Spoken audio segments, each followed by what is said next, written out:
Easter Seals Crossroads is a private, not-for-profit organization that was established in 1936 to respond to the needs of children and adults with disabilities and their families, and continues that same mission today, 75 years later.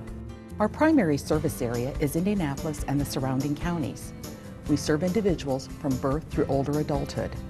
We serve individuals with diverse abilities and disabilities. We provide the following services.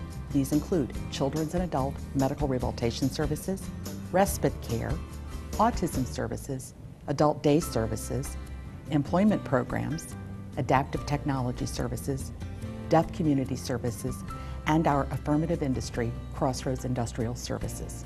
For more information about our programs and services that benefit children and adults with disabilities, please call us or visit our website today.